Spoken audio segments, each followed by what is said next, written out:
L'autorité territoriale désigne les maires, les présidents des collectivités départementales et régionales, des présidents des différents établissements publics de coopération territoriale, des syndicats gestionnaires de services et regroupements de collectivités.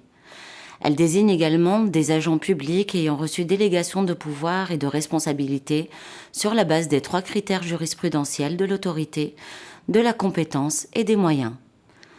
La notion juridique de délégation de pouvoir est centrale en matière de prévention, car déterminante des responsabilités recherchées, presque systématiquement désormais en cas d'accident ou de maladie professionnelle. Examinons successivement ces 3 critères jurisprudentiels. En premier lieu, l'autorité désigne le pouvoir exercé sur les agents placés sous sa responsabilité, qui permet d'obtenir l'obéissance nécessaire au respect de la réglementation.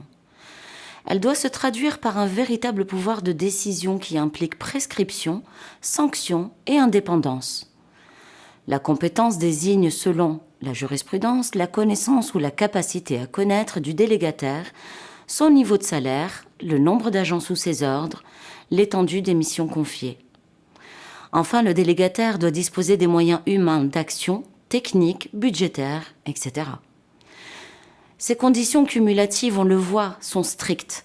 Elles rendent donc difficile une délégation de pouvoir général en matière de prévention, en deçà du niveau de l'autorité territoriale ayant le pouvoir de nomination. L'obligation première de l'autorité est une obligation de prévention, c'est-à-dire que l'autorité territoriale décide de l'organisation nécessaire pour assurer la santé et la sécurité des agents.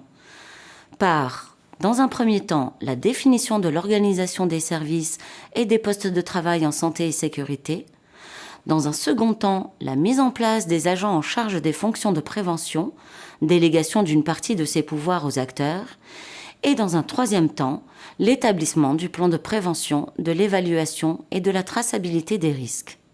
En corollaire, elle doit appliquer et faire appliquer les règles relatives à l'hygiène et à la sécurité et s'en donner les moyens. L'encadrement, quant à lui, compte tenu de ce qu'il a autorité sur les agents et de sa proximité avec ceux-ci, est le plus exposé des niveaux en termes de responsabilité pénale. Un arrêt de la chambre criminelle de la Cour de cassation du 3 décembre 2002 en est une bonne illustration, qui voit la condamnation, outre de l'assistant de prévention, de 2 membres de l'encadrement de l'agent accidenté. Fréquentes sont donc les condamnations de cadres avec l'employeur, ou même, si leur faute pèse beaucoup plus lourd dans la balance de la causalité, à la place de celui-ci.